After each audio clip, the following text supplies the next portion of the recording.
Ẹ káàbọ̀ sórí ìkànnì yìí. Tó bá jẹ́ ìgbà àkọ́kọ́ tí ẹ ń bá mi pàdé rèé, ẹ bá mi like, ẹ comment, ẹ share, kẹ́ subscribe. Àwọn ohun tí ẹ máa wò lórí ìkànnì yìí, ohun ni àwọn ohun tí ó ń lọ láwùjọ wa tó sì máa kọ́ wa lọ́gbọ́n. Ẹ máa bá mi ká lọ. Ẹ kú ojoojúmọ́. Pápápá ni very quick one. Ojú ò ní rí kọ́ mọ́ sọ. Òní ni wọ́n sìnkú tíṣà tí wọ́n bẹ́ lórí. Wọ́n sì sìn dágbére, wọ́n lọ sìnkú ẹ̀. Bí èèyàn jorí ahun tó bá débẹ̀ yóò sunkún. Gbogbo ìlú péjọ bìbà. Àlejò kò ṣẹlẹ̀ rí wọ̀lú ọ̀hún. Wọ́n ti gbẹ́ sàárè rẹ̀ lẹ̀ síwájú ilé ẹ̀ gangan. Tọmọ tìyàwó ń sunkún. Àwọn alárò gan bojú jẹ́ torí bí ó sì gba tèèyàn. Ńlẹ̀ dá ìṣe dá ẹ̀dá lóró. Bí ó ṣe gba tèmi, bí ó ṣe gba tèmi, ẹ̀dá ẹ mọ́ sí kàmọ́ o, bí ó ṣe gba tèmi. Torí bí ó ṣe gba tèmi láì ṣe pọ̀ mọ́ ọlọ́mọ lẹ́kún. Bí ó ṣe gba tèmi láì ṣe síkà èèyàn. Bí ó ṣe gba tèmi láì ṣe dọ́mọ ọlọ́mọ lóró. Bí ó ṣe gba tèmi láì ṣe dìtẹ̀ èèyàn. Bí ó ṣe gba tèmi, bí ó ṣe gba tèmi, ẹ̀dá ẹ má ṣe kà mọ́ o, bí ó ṣe gba tèmi. Well, ẹni tó jáde láàárọ̀ tó lóun lọ bí iṣẹ́. Bàbá kan ń sọ̀rọ̀ pé àjọ sọ báyìí. Ọkọ̀la tí wọ́n mú ọ ń tọ́ sọ ni pé a sọ̀rọ̀ bọ́ bá dalẹ̀. But unfortunately, ìpàdé ọ̀hún ò lè wáyé mọ́, ọ̀rọ̀ àjọsọ ò sí mọ́. N tí máa ń dẹ́rù bèmí lára lórí ọ̀rọ̀ okú ni pé mo rí lánàá, mo rí ń jẹta, kì í tán lọ́rọ̀ okú. Bí lọ́gbà kọjá ń jẹta, àjọ mẹ́mọ́ ni lálẹ́ àná. Tèmi àti ẹ̀ sì ń ṣeré láàárọ̀ yìí, kì í tán lọ́rọ̀ okú. Torí pọ́lọ̀ wọn fàṣírí ikú hàn ní. Ọjọ́ tí kú ọ̀pá wọ ẹnìkan ọmọ. Ibi tí kú ọ̀pá wá sí òye kó wá, irú kú tí ọ̀pá wọ òye èèyàn. Ẹni tí kú gan kò sóòmọ̀ tó lè sọ. Gbogbo àkànṣe à ń sùn à ń jí, a sì ń rìn, a sì ń káàkiri. Bá a ṣe ń rìn ọjọ́ kan ń bọ̀ tá à ní láǹfààní àti rìn. Bá a ṣe ń káàkiri òun, ọjọ́ kan ń bọ̀ tá à ní láǹfààní àti káàkiri. Iná òdìlẹ̀ lẹ́yìn àṣùṣù jẹ. Àrò ọgbẹ̀yìn wò lè sa ìdáná. Ọlọ́gbẹ̀yìn àwọn lọ́talọ́ta.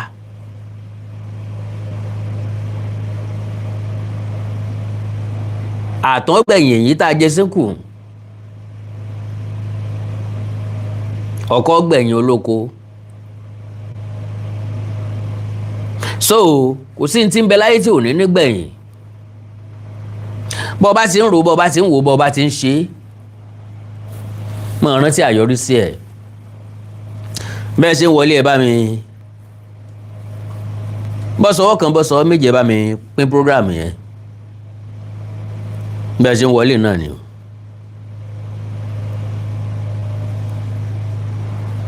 Ọ̀rọ̀ kékeré mo fẹ́ sọ. À ń lo àmì fàágùn ò sí ń bẹ̀.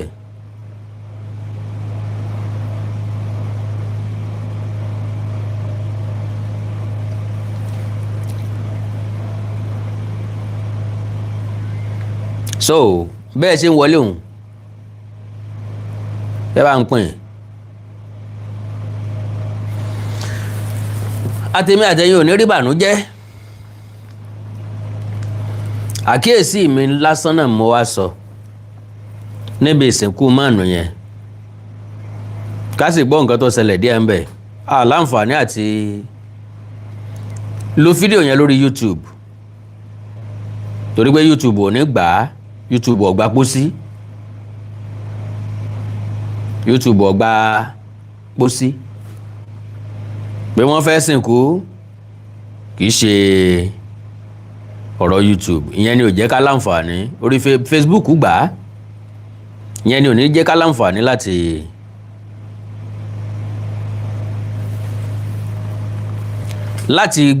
láti gbé àwòrán ẹ̀ jáde. Ẹ bá mi pín program yẹn dákun bẹ́ẹ̀ ṣe ń wọlé hùn. God bless you. God bless you.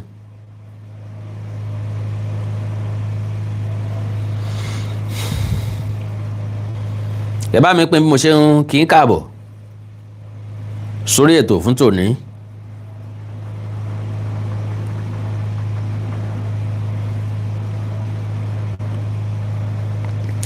Ohun gbogbo tó ní ẹ̀mí ń fìyìn f'Olúwa. Ohun gbogbo tó ní ẹ̀mí ń fìyìn f'Olúwa. Jẹ́ kó ohun alààyè gbogbo yìn lógo. Àìníye lórí rẹ lórí mi o. Màá forin fèlò yìn ọba ògo. Màá forin fèlò yìn Awímáyẹ̀hùn.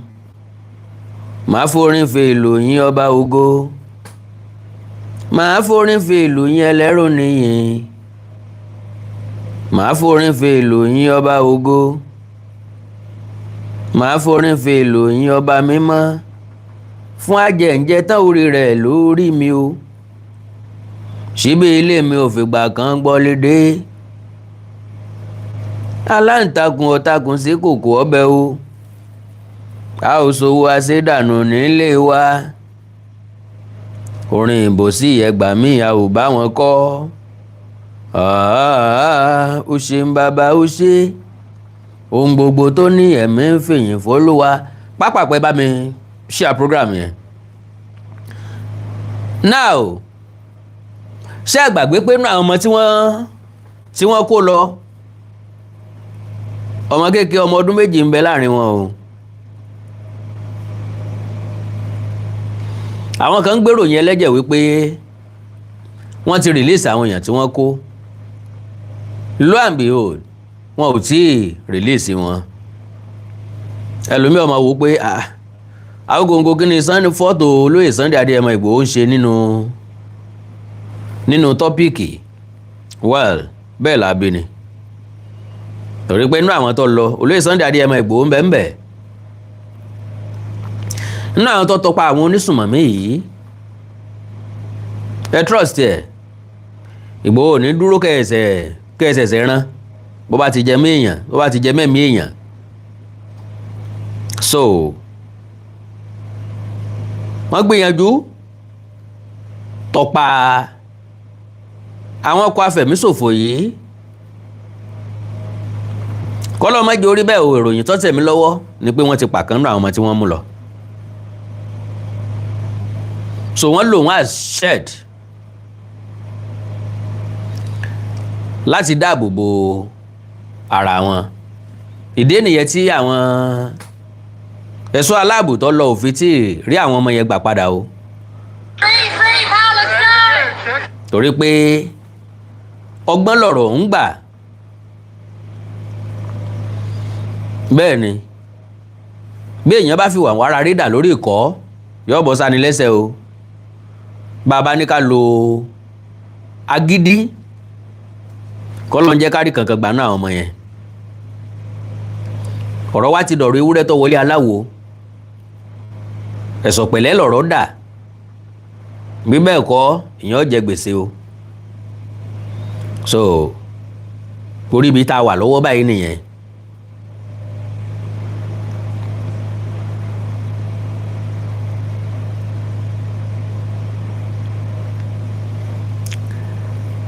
Ẹ dákun ẹ bá mi pé program yẹn. Ọ̀rọ̀ tí mo fẹ́ sọ ọ̀pọ̀. Ọ̀rọ̀ tí mo fẹ́ sọ ọ̀pọ̀ pàápàá ni o. Ọ̀rọ̀ tí mo fẹ́ sọ ọ̀pọ̀ o pàápàá ni o. Oh, okay. Ẹ já wò bóyá a máa rí líìsì àwọn tí wọ́n kó ń bẹ̀ gan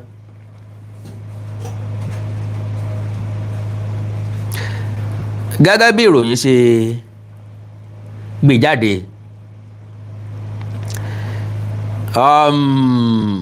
full list of Oyo kidnap victims, 2-year-old girl among. A toddler, Christiana Akanbi, age 2, of Yawota Baptist Nursery and Primary School, is among the 46 persons kidnapped by terrorists in some communities in Norire local government area of Oyo State. Báwọn èèyàn kọ́ bá sọ wọ́n ní ọmọ ọdún méjì náà kí lẹ gbé lọ sí iléèwé.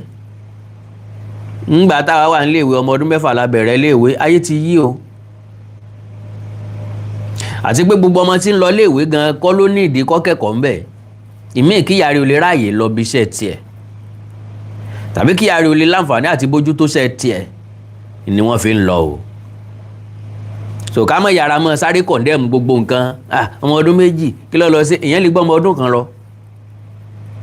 Bí ìyá bá ń ṣiṣẹ́ ìjọba ń kọ́. Àbẹ́ ti rí báńkà tó gbọ́mọ wá sí di kí lórúkọ ẹ̀ rí kò possible. So according to community leaders, a total of 46 persons, 7 teachers and 39 students were abducted from community high school, Ahoro, Iseleyi, and Yawota Baptist Nursery and Primary School. 4 motorcycles were also snatched from villagers, 3 from Yawota community and 1 from the high school. Details of the abducted teachers are Mrs. Alamu Folawe, Principal, Community High School, Ahoro, Iseleyi. 2. Mr. Ojo Jonathan, Vice Principal. Mr. Olatunde Sakios, Teacher. Mr. John Olaleye, Teacher. Mr. Michael Oyedokun, Teacher. Mrs. Oladeji, Teacher. Mary Akanbi, Teacher. Yawota Baptist Nursery and Primary School. Details of abducted persons from Ahoro Iseleyi community are Rashida Tajudeen, 11 years old. Ahmed Ramani, ọmọ ọdún 8. Abdul Salami Toyib, ọmọ ọdún 4.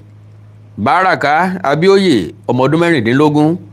Fatima Jimoh, ọmọ ọdún 15. Azan Azeez, ọmọ ọdún 14. Joshua Adeleke, ọmọ ọdún 13. Àwọn from Yawota community, the following persons were taken away: Samuel Oyedele, 7 years. Emmanuel Oyedele, 4 years. Idowu Taiwo, 4 years. Christiana Akanbi, 2 years. Juwon Sunday, 7 years. Sikiru Salami, 3 years. Soliu Salami, 4 years. Nínú ilé kan náà nù o. It's okay. Ojo Joseph, 8 years. Lydia Adewale, 8 years. Testimony Jacob, 5 years. Kehinde Kausara, 7 years. Shewa Seyi, 7 years. Waliya Bello, 4 years. Lydia Ọlọ́run Lolúwa, 7 years. Damilare Ọdẹ́rìndé, 8 years. Deborah Adébọ̀wálé, 5 years. Aisha Ògúntówò, 10 years. Lẹ́gẹ́ Táíwò, 12 years. Balikis Àyánwálé, ọdún 8. Asha David, 10 years. From Oniya community. Shuaibu Aliyu, 10 years. Ahmed Aliyu, 7 years. Muiz Aliyu, 5 years. Ìyẹn túmọ̀ sí pé nínú ìdílé kan wọ́n ti kọ́ ọmọ 3 o. Ẹ̀wọ̀n tí yóò ṣẹlẹ̀ sí wọ́n bẹ̀ o. Jọmílójú Ògúnlọlá, 6 years. Alausa community residents involved are Agun Noah, 8 years. Elizabeth Abadi, 5 years. Tosin Abadi, 9 years. Ọmọ ìyá kan náà làwọn eléyìí ló tún jẹ́. Alright. Pius Stephen, 5 years. Anna Ojo, 14 years. Abibat Àyánwálé, 7 years. Mary Gabriel, 6 years. Jacob Gabriel, age not specified.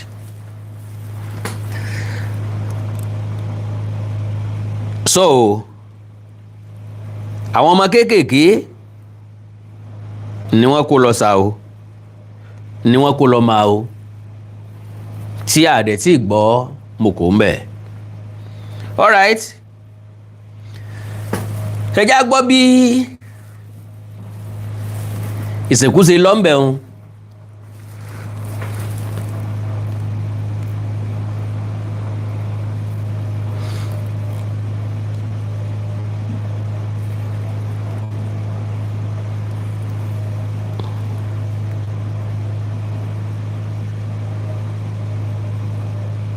ẹ jẹ́ kí n kọ́kọ́ ka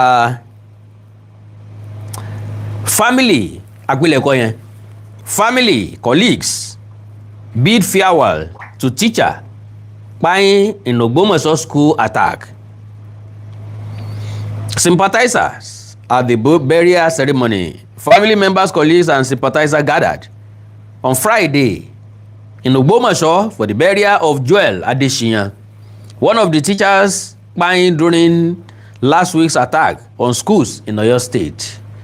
The burial ceremony was held at Ayegun Baptist Church in Ogbomoso, where mourners paid their last respects to the deceased teacher amid grief and tears. Lo and behold, ọlọ́lá mi lè kú kọ́mọ ìyẹ́bẹ̀ o. Èrò pọ̀. Gbogbo àwọn èèyàn ni wọ́n dẹ̀ wà nínú ìbànújẹ́. Photographs from the event shared by Iroyin show sympathizers consoling members of the family as Adesina remaining were brought into the church for the funeral service on April 15.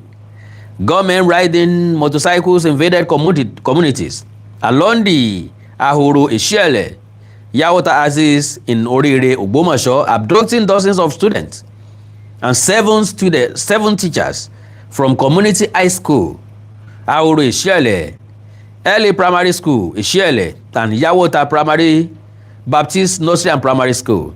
During the ìkọlù, Adesina, an assistant headmaster at the community high school, and a commercial motorcyclist was shot. Wọ́n yìnbọn pa wọ́n. Seyi Makinde, governor of Oyo State, said 7 teachers were abducted during the raid, while Michael Oyedoku, another teacher, wọ́n pa níbi tí wọ́n mú wọn sí. Michael Oyedoku, táwa ni Joel Adesina. Ajẹ́pẹ́ kìí sẹ́nìkan wọ́n pa nìyẹn. A video circulated on Monday showing how the bandits gruesomely pa Oyedoku. Okay, Mr. Oyedoku gan-an pa kìí ṣe Joel. Alright, another teacher was kpayin in captivity. So kìí ṣe teacher kan ni wọ́n pa o, ìkan ni wọ́n fi ta o.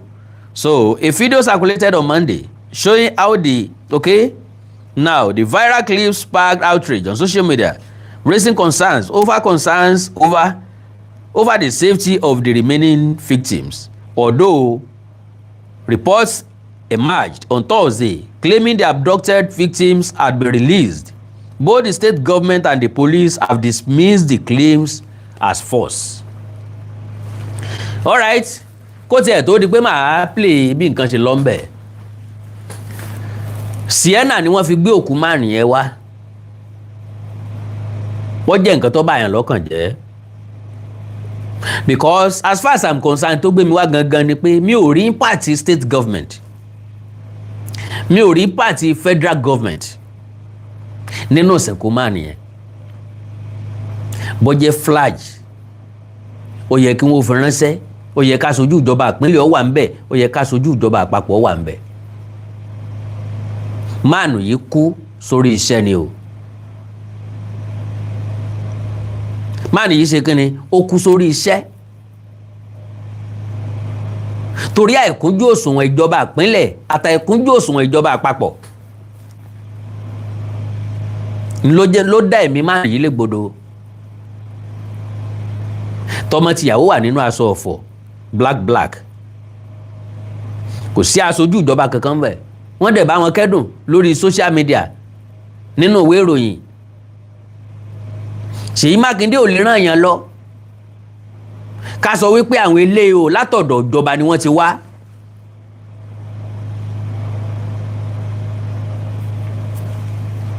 so kí wọ́n sọ pé látọ̀dọ̀ ìjọba ni wọ́n ti wá, gọ́vnọ̀ ló rán wa wá.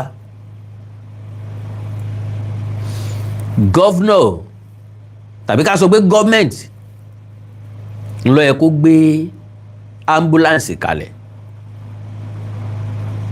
tí wọ́n fi gbé òkú man yẹn lọ sí church, lọ síbi tí wọ́n ti sin.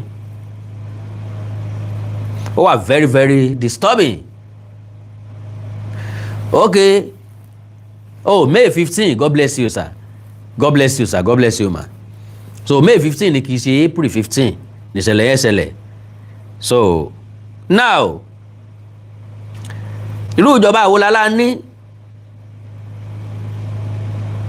Ṣáàtì ẹ̀ níjọba, àníjọba tí ń pínwó, bọ̀tá níjọba tí ó ní sympathy, àníjọba tí ń náwó, àníjọba tó rí tara àlúrò. Ẹ̀yin náà máa gbọ́ sáìrìn ìtàn fi gbé o, bí ìgbà tí fóònù ríngì.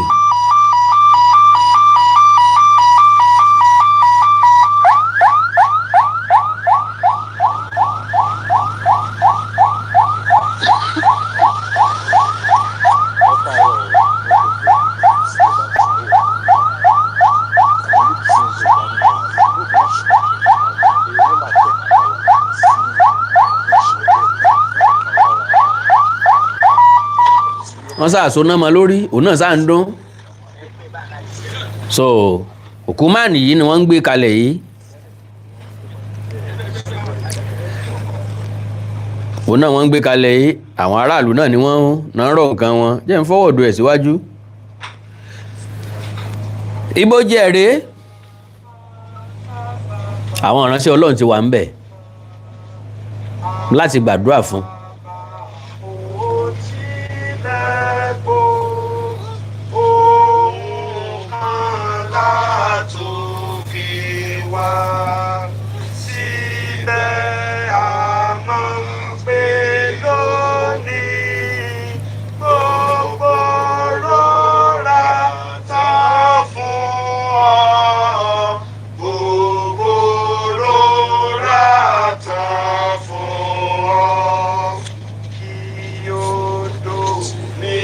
Ó máa lọ sókè o, kò láòdù mẹ́rin ni o.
Olúwa a dúpẹ́ lọ́wọ́ yín nítorí wípé Ọlọ́run tó dára ni yín. Nígbà tí ọkàn wa bá porúurú tí a ní àwọn ìbéèrè tí a ò lè ní ìdáhùn fún, ó fi ń yé wa wípé ọkàn ènìyàn náà ṣì ní wá. Jésù gba ọpẹ́ wa. Nírú àkókò bí yìí, gbàdúrà wípé kí ẹ tú gbogbo ọkàn gbogbo nínú, kí ẹ di ọkàn gbogbo mú, pé kí ẹ lè fún wa ní ìrètí ọjọ́ ọ̀la tó dára. Orúkọ Jésù bẹ́ẹ̀ ni yóò rí. Ohun ètò tá a ṣe lákòókò ìpolówó ẹgbẹ́ ṣàkóso. Orúkọ Jésù Kristi ní àgbàdúrà. Praise the Lord.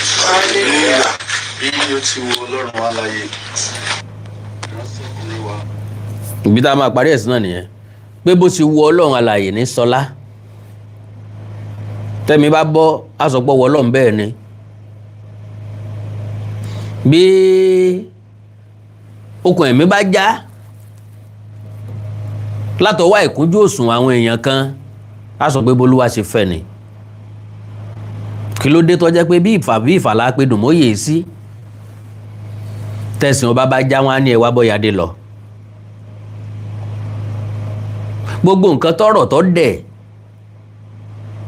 làwọn ọmọ gómìnà tínú ẹyin ni wọ́n ń jẹ gbogbo àwọn tó wà nílé ìjọba because lo and behold kò sínú ọmọ wọn nílé ìwé táwa ń lọ kò sínú ọmọ wọn nílé ìwé táwọn ọmọ wa ń lọ tabadélé tí ò sí lókè òkun nù wọn ó gbọ́dọ̀ wà nílé ìwé ní Lẹ́kí boarding school tó rìn jìnnà tẹ́nìkan kò lè débẹ̀ pẹ̀lú security tó lágbára okay o now bẹ́ẹ̀ yóò tiẹ̀ pretend àwọn nǹkan kan ń bẹ téèyàn máa ń pretend yẹ ìyẹn túmọ̀ sí pé téèyàn ó sojú ayé Ṣèyí Mákindé èèmù mi ni pé tá a bá rí pósí máàlù yẹn kí flag Nàìjíríà wà ń bẹ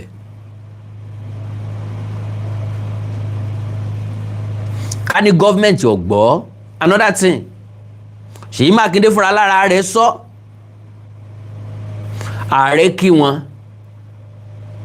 àwa rẹni tó ronú débẹ̀ pé wọ́n gbọ́dọ̀ wà ń bẹ̀ pé wọ́n gbọ́dọ̀ yànyàn lọ pé wọ́n gbọ́dọ̀ ránṣẹ́ lọ pé wọ́n gbọ́dọ̀ fún wọn nílérí gbọ́dọ̀ fi ọkàn wọn balẹ̀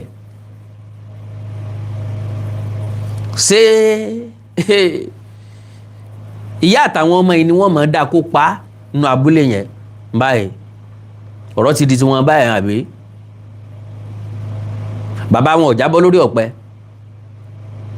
kì í ṣe pọ́ gbọ̀kadà ó sáré àsápajúdé láfi pé n tó jẹ lóyò láìsí tíṣà kò sí ẹ̀dá tó lè dáadáa nǹkan kan ṣùgbọ́n àwọn tíṣà yìí náà láàtọ́jú mo béèrè lọ́jọ́ òní pé èèlò ni sálárì máànù yìí ṣé sálárì ẹ̀ wọ 300,000 sọ̀wọ́ 200,000 naira kí ni ìyàwó ọmọ jẹ lẹ́yìn tó ti lọ kí làwọn ọmọ ọmọ jẹ lẹ́yìn tó ti lọ bó bá jẹ́ pé ikú ọwọ́ Ọlọ́run ló kú àwọn ẹbí ará àtọ̀rẹ́ wọ́n fọwọ́ họra kùràkùrà wọ́n jọ̀wọ́ ẹ̀fọ́ Ọlọ́run wọ́n gbà wípé kádàrá ni àkọ́kọ́ ni pé ọ̀nà tí wọ́n gbàgbẹ̀mí ẹ̀ ọ̀nà tó bá yẹn lọ́kàn jẹ́ bàbá àwọn ọmọ kan ọkọ ìyàwó kan làwa gbọ́rùn ẹ̀ lílẹ̀ bí ọrùn màálù wá tọ̀bẹ̀ bọ̀ lọ́rùn èyí náà jẹ́ ká fi sírò ara wa ni o àwọn ìjọba ni mo ń sọ o káwọn náà fi sírò ara wọn o tẹ̀yìn ti ga ẹ ti wà bóf gbogbo àwọn nǹkan yìí kò lè ṣẹlẹ̀ sí bọ̀ ẹ fà wá náà sí pòyísàn yín pé ẹlẹ́ran ara làwa náà ẹ̀mí tẹ́ ní làwa náà ní ẹ̀jẹ̀ tí ń bẹ lọ́rùn yín ó ń bẹ lọ́rùn tàwa náà so pápápá náà ni mo sọ kí ni kí ló dá ìjọba Ṣèyí Mákindé lọ́wọ́ kọ́ tó bá jẹ́ pé Ṣèyí Mákindé ẹ̀sẹ̀ ń lọ fún second term ni àjò gbígbóná máa wáyé níbẹ̀ hàn but lo and behold expectation mi government ló yẹ kó take care ìsìnkú yẹn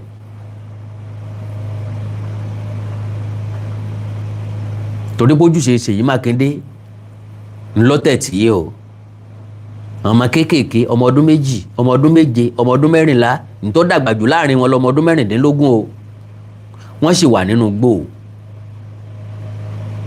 ọjọ́ wo ni wọ́n fi wọ́n lẹ̀ ṣé wọ́n fi wọ́n lẹ̀ ọ̀nà wo lágbàgbà wọn kalẹ̀ ṣébi tí wọ́n dúró sí náà ni wọ́n ṣe wà ṣé wọn ò ní kó wọn wọgbó sí kí ni wọ́n máa jẹ because àwọn tẹ́ ẹ bá fi láyà balẹ̀ ní ọ̀rọ̀ ààyè láti rán èèyàn lọ nú gbòòrò pé kán lọ róúnjẹ wá san lóúnjẹ fáwọn ọmọ kéékèèké yẹn sáàrì wọn gbà padà pé ṣé wọn ò ti ní da láàbò ara ká tó rí wọn àkàndọ̀rọ̀ àwì kòǹkò ọ̀rọ̀ rèé o gbogbo ẹ̀yin mùtúmù wa ṣé kìí ṣe òkú ìjọba ni bóyá mo kọjá àyè bóyá mi mọ nǹkan tí mò ń sọ bóyá òye ọ̀rọ̀ yìí òye mi ẹ̀yin tó yé ẹ̀ láyé wa o so èèyàn tó kú sẹ́nu iṣẹ́ ọ̀tọ̀ insecurity ẹ̀bi ìjọba ni so pápápá +234 904 851 9362 +234 904 851 9362 àti +234 915 147 9599 +234 915 147 9599 nọ́mbà tẹ láǹfààní láti pè mí sínú pápápá tí n bá rí pè mí mélòó kan kí n dẹ̀ kó ń bẹ̀ pápápá ìgbìyànjú lọ́kọ́ pè mí. ìgbìyànjú ọ̀rẹ́ mi. hello àbá ẹ kú iṣẹ́. bó o ní brọ́dà mi. ẹ kú iṣẹ́ takuntakun. ó lágbára díẹ̀ àmì o. ọ̀rọ̀ tí mo tiẹ̀ fẹ́ sọ ò pọ̀ ṣùgbọ́n gbogbo ohun tí ẹ sọ lákọ̀ọ́kọ́ náà gbogbo nǹkan tí ẹ sọ bí ó ṣe jẹ́ kó rí gangan nìkan tí ẹ sọ yẹn ó jẹ́ káwọn ìjọba wà ń bẹ̀ ó jẹ́ kí pírẹsidẹ̀ntì wa Tinubu wà ń bẹ̀ bí a ṣe sọ pé à ń nífẹ̀ẹ́ wọn tó lórí ètò ìsinsìnyí inú mi dẹ̀ bàjẹ́ díẹ̀ òye kan tọkàn mi ò lọ ẹnìkan kọ́mẹ́ǹtì níbi tí mo rẹ̀ ká kí ni ẹ pé ká ní nọ́ọ̀tì ní Tinubu àti gbàgbẹ́ lọ. lágbára Ọlọ́run ọmọ rẹ̀ yóò ti débẹ̀ àti wá ṣèyí Tinubu ó ti lọ bẹ̀ yóò ti lọ fún ọ lówó. ẹ wá rí búdà pàwọn là ń ṣera wa gan àìnífẹ̀ẹ́ ara wa náà látọ̀ padà sí i o. ṣẹ́rí ẹ̀ẹ́dẹ́gbẹ̀rẹ̀ nǹkan tó tẹ́ni yẹn sọ mi ò ríro ìsinsìnyí tí mo ka kọ́mẹ̀ntì mi ní ọ̀gbìn rẹ̀ bàbí nínú jẹ́ ní ṣàgbà ṣé kò ṣe double standard lè bọ̀ anyway nípa tí àwọn tí màmá àwọn ẹ sọ pé ẹni fẹ́ sọ pa ọ̀rọ̀ Mr. Ju àti Mr.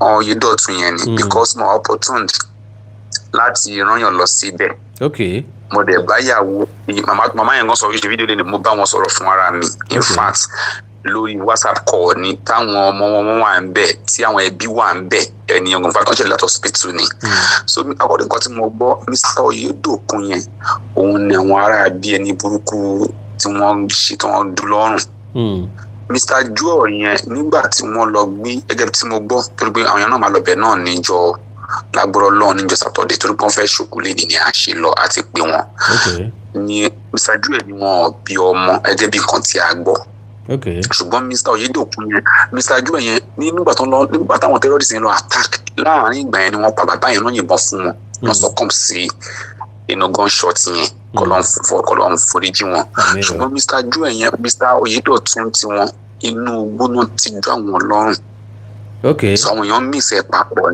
yes kò ń ṣe Mr. Oyedotun wọ́n gbé wá sí ilé ní ìyàwó iná gbé wá gẹ́gẹ́ bí n ti Mr. Ju nìyẹn anáwọn kìíní wọn ní ọwọ́ so mo báyàwó wọn sọ̀rọ̀ àti báwọn ẹbí wọn sọ̀rọ̀ àwọn ọmọ yẹn náà sọ̀rọ̀ pọ̀ gan níbẹ̀ ṣàṣìwò bàbá mo kàn ní kí n sọ yẹn níbẹ̀ kí n fi clear àárín yẹn gẹ́gẹ́ bí nǹkan tí èmi mọ̀ tó lóore mo tó máa rí wọn lọ́la náà again pàápàá gan lágbára Ọlọ́run ṣùgbọ́n ẹ rí sọ o ohun tí wọ́n sọ lé ní nípa kíní ìfowópamọ́ mi lọ́kàn jẹ́ lọ́rọ̀ President Tinubu ó dẹ̀ máa tó dẹ̀ kí n tọ́ tì mí díẹ̀ ọ̀pẹ́ kí ló dé ìbádà sí bá ẹ máa gba ọ̀dà wọn náà ẹ ti lọ yẹ wọn sí o èmi wà bias o ẹ dé ṣé àwọn akọ́lá agbára wa ń ṣe ra wọ́n ṣe ẹ ń sọ pé nǹkan ọmọ yín ò ń jọ yín lójú nígbà tẹ́ bá pé gbá tẹ́ bá pé gbá tí ńlá kò fọ́ tẹ́ bá pé gbá yín nígbà bẹ́ẹ̀ bá lẹ́ máa sọ Yorùbá yẹn tẹ́ ẹ̀ gbé tí yín lárugẹ bọ́lá ẹ bá yín gbé lárugẹ common téèyàn kan bá kọ̀ pé náà wà Haúsá ọmọ àti dìde kí ló ń ṣèràn wa pápá gan náà ṣáwa náà kọ ni ẹ ṣe Ọlọ́run á máa fún yín ṣe bàbá.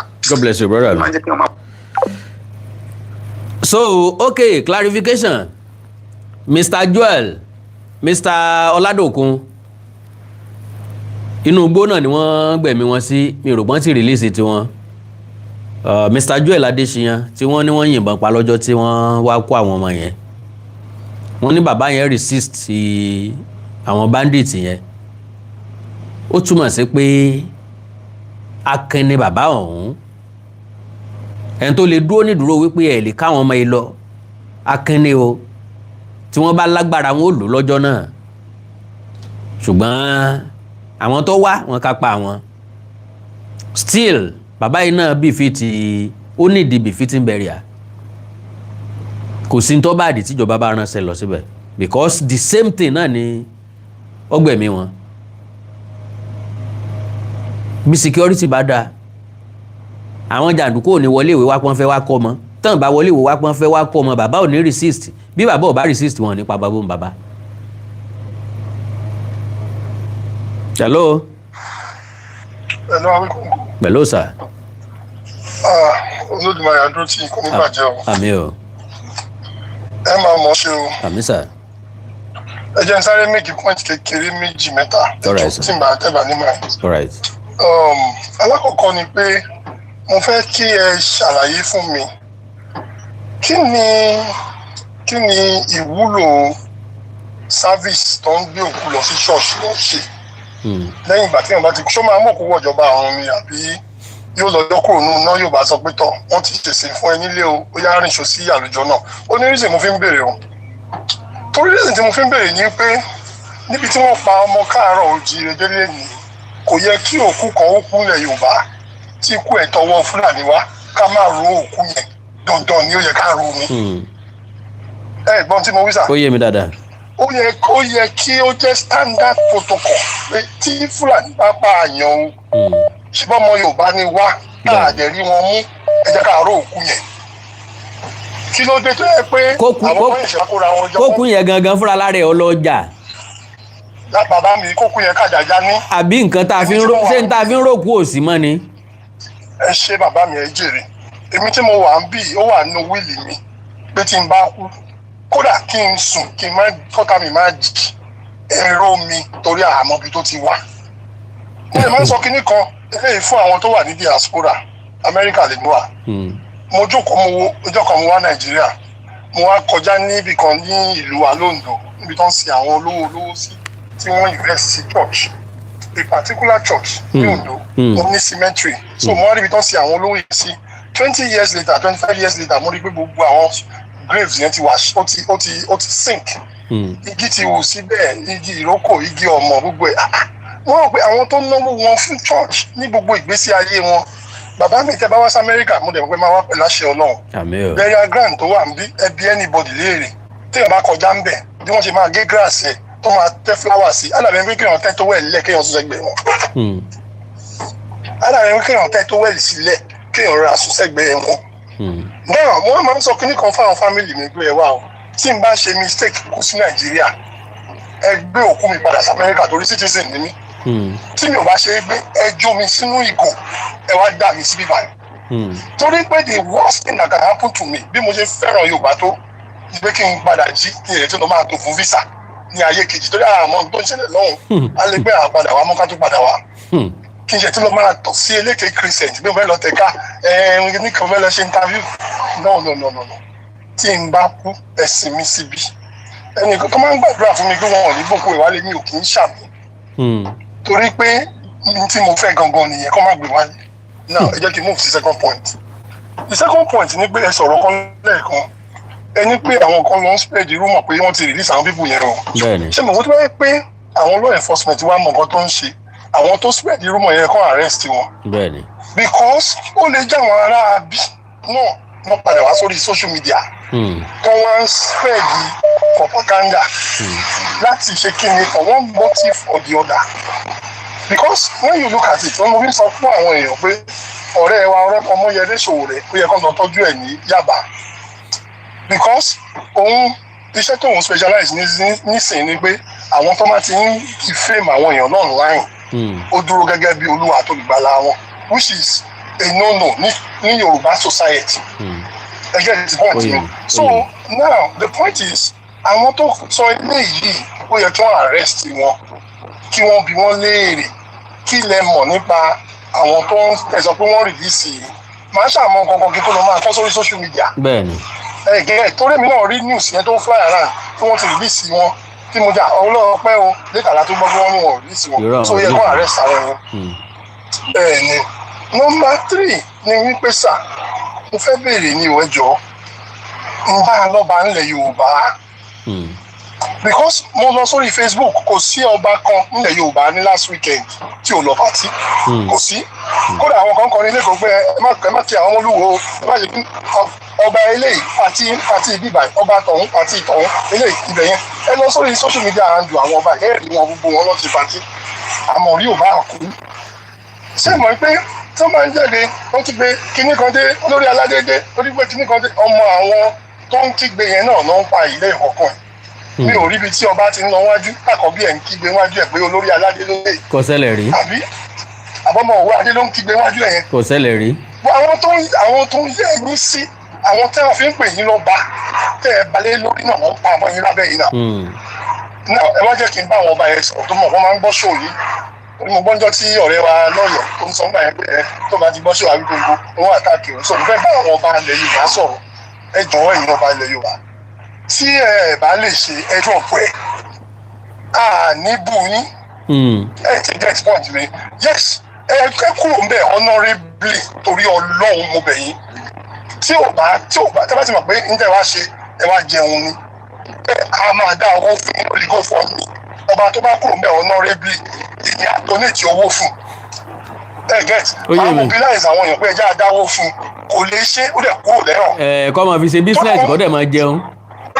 bẹ́ẹ̀ ni sà á dáwó fún pé owó give owó retirement yìí rè bàbá ẹ̀ kú òun bẹ́ẹ̀ ẹ̀ ń jẹ́ kẹ́lòmí ìbọn bẹ́ẹ̀. torí gbogbo nǹkan tó ń ṣẹlẹ̀ yìí ò le à ń gbà bí ẹni gbàgbà ọ̀tí. ìjọba nìyẹn yóò bá dà fáì bàbá mi ọ̀rọ̀ yìí ìbàkan máa kan ní ó máa kan lúkálùkù. ẹ̀dẹ̀ ìjọ ń torí Ọlọ́run fẹ́ sọ fún mẹ́pàá rọrùn sáwọn ọmọ ìyá mi tó wà ní diaspora ẹ má lọ lé ní sáà yìí o ẹ jọ torí Ọlọ́run àwa ti jẹ bọ́gà yìí à lè sáré nínú igbó bẹ́ẹ̀ ni mo ṣe ń bá yín sọ̀rọ̀ mi ò lè sá kódà mi ò lè sá eré nínú igbó ẹ má lọ lé ní sáà yìí now gbogbo àwọn politician Ọ̀yọ́ state mo rí 1 or 2 videos tó ń jáde bí campaign ṣe ń lọ mo máa ń bi àmì léèrè pé àwọn táwọn àlejò òyìnbó à ń sunkún ju àwọn alára wọn àwọn wà bí à ń tẹ́. àwọn tó wà nílé gangan wọ́n ṣe ń business as usual. bàbá mi kò ní bàjẹ́ fún yín àwọn ń sunkún bí kódà mi ò lè sùn nígbà tí mo rí kíní yẹn wọ́n dú ọmọ ènìyàn àwọn tí wọ́n dú ẹgbẹ́ wọn wọ́n bá gbogbo lọ síwájú pálásì Olúbàdàn kéré o gbàgán lórúkọ Jésù nìkan ò ní wọlé ta ló sọ wá dà báyìí àwọn ìyá kan bá dìyẹ jó wọn gbọ́ máa dìyẹ méjì wọn kò lọ́wọ́ mi ò bẹ́ẹ̀ rí fídíò yẹn ṣá. mi ò rí o.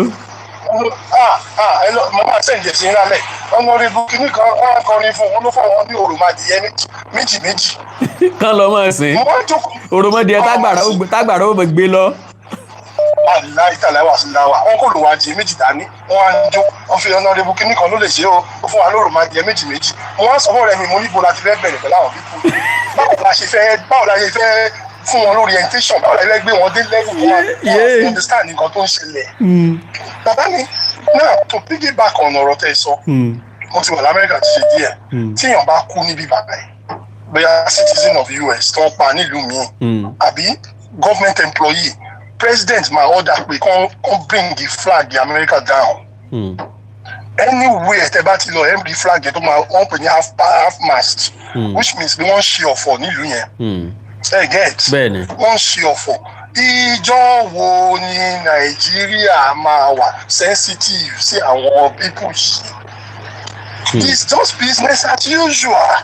Tó bá tó di Saturday nsìn àwọn kan máa kígbe ó dé o lórí aládé ń bì kan àwọn kan máa kéde ọdún kejì ó dé o ọba ilẹ̀ Yorùbá kíní kan dé o ṣé là ń bá kiri ẹjọ́ ẹ̀yin ọba aládé ẹ má fi jùjú kárùn ẹ bá ti mọ̀ pé ẹ lè ṣe ẹ sọ fún wa a máa understand.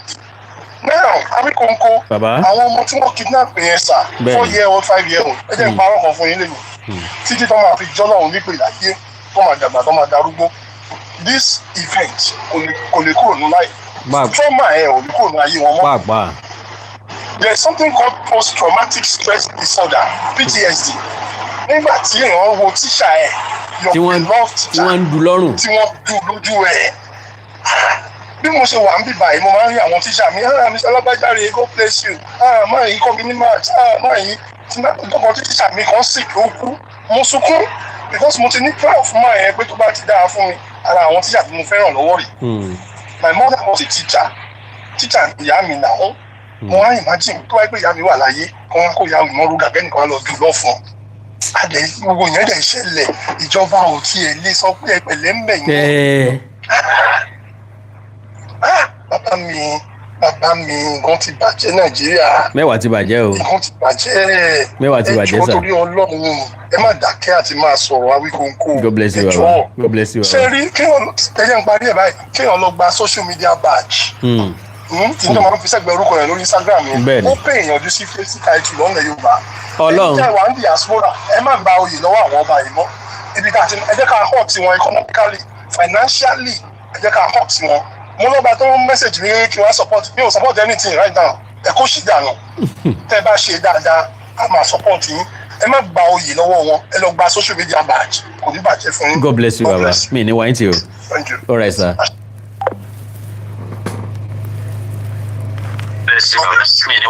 Hello. Hello baba Awíkonko. Yes sir, ẹ kálẹ́ sir.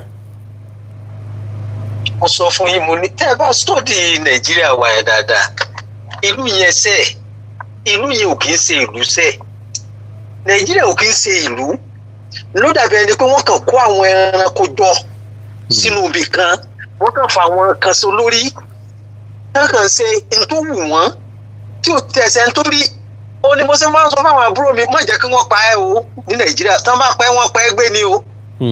tẹ́nìkan bá ní kò fẹ́ yìn ẹ́ níbọn àbò òun fẹ́ nẹ̀ lórúkà tètè dọ̀bálẹ̀ kó o sá fún kó o sá kúrò níbẹ̀. Sàásàlà sáré sàásàlà sàásàlà fún ẹ̀mí rẹ. bẹ́ẹ̀ ni àwọn tí wọ́n rí kó lọ yìí tẹ́lẹ̀dá wọn bá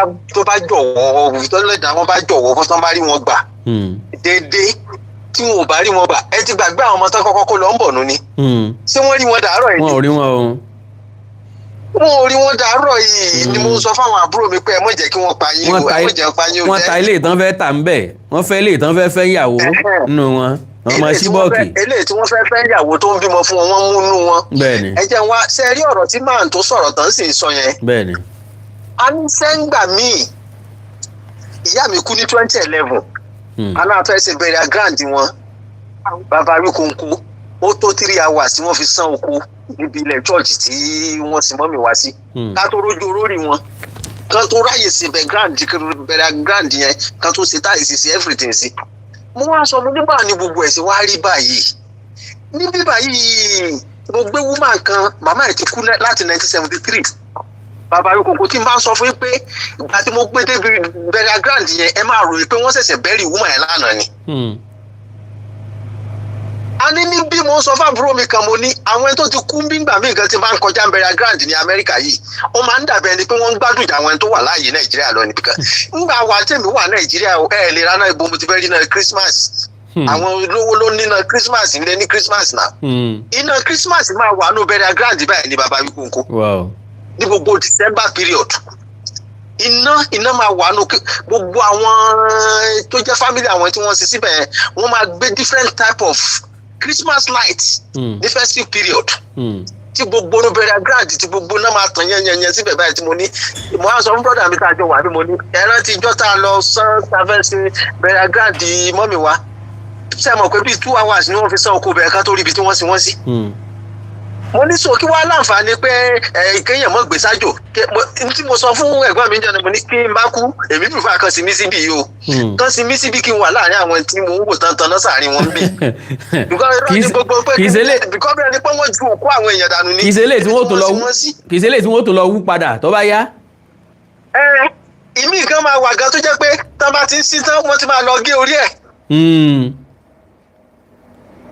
ẹ mọ̀ oríṣiríṣiríṣiríṣiríṣi ló ń ṣẹlẹ̀ ntí màá yẹn sọ lẹ́ẹ̀kan yẹn bẹ̀rẹ̀ grand tẹ bá rí bẹ̀rẹ̀ grand ń bí báyìí níjọ́ tí n bá ráyè máa ja bẹ̀rẹ̀ grand máa sẹ́ndẹ̀ sí yín òkú tí wọ́n ti sí for decades ẹ máa rí mi 1875 ẹ máa rí mi 1978 long time tó dẹ̀ jẹ́ pé iná wà lórí ẹ̀ wọ́n decorate ẹ̀ wọ́n ṣe everything òkú tó kú ní last year ẹ ní rí oróyè ẹ ní rí ibi tí wọ́n ti sí igbó ti bo gbogbo ẹ̀ ìyẹn tàn bá ti lọ ti gé apá tàn bá ti lọ gé orí ẹ̀ kúrò pé wọ́n fẹ́ ta orí. ẹ̀gbọ́n mi ẹ jẹ́ kí n parọ́ gan ẹ jẹ́ kí n sáré sọ nǹkan kan fún yín. ṣé ń gbọ́ mi. mo ń gbọ́ yín. àwọn burial ground kan bẹ lẹ́kọ̀ọ́ wọ́n ti kún already so tẹ́lómi bá wá kú tó jólówó tán fẹ́ sin wọ́n máa wo àwọn bẹ́ẹ̀rì tó ti pẹ́ tí wọn ò rẹ́ nǹkan kan sí lórí wọ́n á wá wu eegun ló máa kù ń bẹ̀ wọ́n á wá kó sẹ́gbẹ̀ẹ́ fẹ́ǹsì kẹ́lómi lè ráyè sin tiẹ̀ síbẹ̀ ìwọ́dẹ̀ mọ́ sọ pé òkú dáàdi ẹ wà ní burial ground bíi òkú mọ́mi ẹ wà ní burial ground bíi onímọ̀ pé wọ́n ti wú sẹ́gbẹ̀ẹ́ àwọn tí ó lo eegun ti ké eegun lọ. àwọn ẹni tó nídìí eegun ti ké eegun lọ. wọ́n ti kó eegun lọ wọ́n ti mú lọ́kọ̀ọ̀kan. ọ̀rọ̀ burúkú tó ń tẹ̀. Ọlọ́run. a ní Nàìjíríà yẹn tẹ́ ẹ bá stọ́dì ìlú yẹn sẹ́ẹ̀ ìlú yẹn bí ọ̀rẹ́ mi kan ní ó ní planẹ̀tì kan ló yẹ kí Nàìjíríà dá wà. Ọlọ́run. ìyẹn kò tiẹ̀ sí ilé ayé rárá. Ọlọ́run. ẹ wo àwọn ẹni tí wọ́n kó àwọn ọmọ skul lọ wọ́n pa tíjà. kò dẹ̀ sí ẹni government representative kankan. níbẹ̀. a ní ìlú yẹn ò ṣe ìlú fẹ́ ìlú yẹn torí ẹ̀ mo ti máa ń sọ fáwọn ẹni tó bá lọ ilé náà má jẹ́ ká pa ẹ́ o má jẹ́ jí ẹ gbé o torí tí wọ́n bá fi pẹ́ wọ́n pẹ́ gbé ni o wàláì ní Nàìjíríà. Ọlọ́run. ẹ jẹ́ fẹ́ lómi ìlàjì. God bless you bàbá ó dàárọ̀ mi ò ní wáyé tí lágbára Ọlọ́run ẹni tán bá pa wọ́n pa gbé fọ̀yé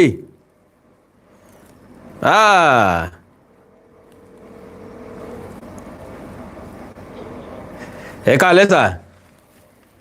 Hello sir. ṣé wà dáadáa. ẹjọ ṣẹ́ẹ̀ṣì wà online ni. mo wà online.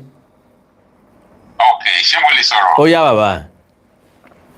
ẹ ṣe o á dára fún yín bàbá. àmín sà. ẹ ṣeun Sunday Adébáyọ̀ lórúkọ mi. yes sir. ẹ wo gbogbo ètò tẹ́ ń bá bọ̀ látàárọ̀ àtàwọn tó ń sọ̀rọ̀ ni mò ń lísìn sí. ṣe rí talk is cheap. ọ̀rọ̀ ó dùn sọ most especially àwa táwa ní diaspora oníkálukú kan ń sọ tiẹ̀ but nobody profound solution. Oyè yín bẹ́ẹ̀ yẹn gbogbo bíbá tá a wà tá à ń sọ pé àárín nǹkan tó darí nǹkan tó darí nǹkan tó darí gbogbo àlàkàn pariwo pé government number one who are the government. Oyè yín bẹ́ẹ̀ yẹn gbogbo wa sápamọ́ àsákúrò ní Nàìjíríà àsá lọ sí diaspora kò sí anybody inú wa tó fẹ́ dúró láti face reality láti challenge kí ìlú ìkó tó di báyìí kò ń ṣe gọ́ọ̀mẹ̀ntì náà ò fẹ́ ṣe dáadáa nílùú yìí o